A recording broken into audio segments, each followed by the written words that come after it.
দক্ষিণ এশিয়ার অন্যতম স্পর্শকাতর ও দীর্ঘস্থায়ী ভূরাজনৈতিক ইস্যুর নাম কাশ্মীর। এই অঞ্চলের একটি অংশ পরিচিত আজাদ জম্মু ও কাশ্মীর নামে, যা পাকিস্তানের প্রশাসনিক নিয়ন্ত্রণে রয়েছে। তবে আজাদ বা স্বাধীন শব্দটি নামের সঙ্গে যুক্ত থাকলেও অঞ্চলটির প্রকৃত রাজনৈতিক অবস্থান নিয়ে রয়েছে দীর্ঘদিনের বিতর্ক।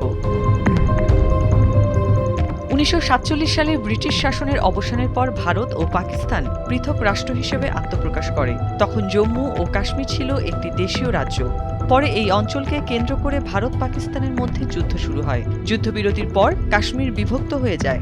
একাংশ ভারতের নিয়ন্ত্রণে এবং অন্য অংশ পাকিস্তানের নিয়ন্ত্রণে চলে যায়। পাকিস্তানের নিয়ন্ত্রণাধীন অংশটি বর্তমানে আজাদ কাশ্মীর নামে পরিচিত। সম্প্রতি আজাদ কাশ্মীর নিয়ে শুরু হয়েছে নতুন উত্তেজনা। ২ সপ্তাহের বেশি সময় ধরে চলা বিক্ষোভে অন্তত ২৪ জন নিহত হয়েছেন। এ পরিস্থিতিতে পুরো অঞ্চলে অচলাবস্থা সৃষ্টি হয়েছে।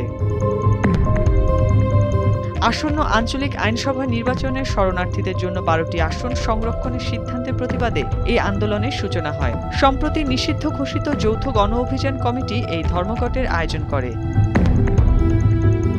চলমান রাজনৈতিক আন্দোলন ঘিরে নজিরবিহীন কড়াকড়ি আরোপ করেছে কর্তৃপক্ষ।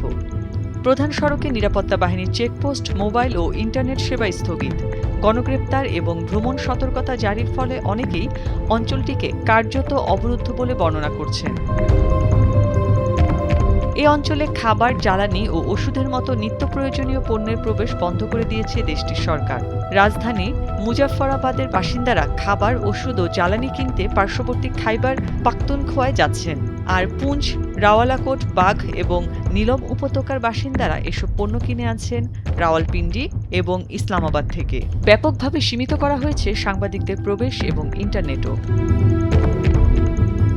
পাকিস্তান প্রশাসনের দাবি, এসব পদক্ষেপ জননিরাপত্তা ও আইনশৃঙ্খলা বজায় রাখার জন্য নেওয়া হয়েছে।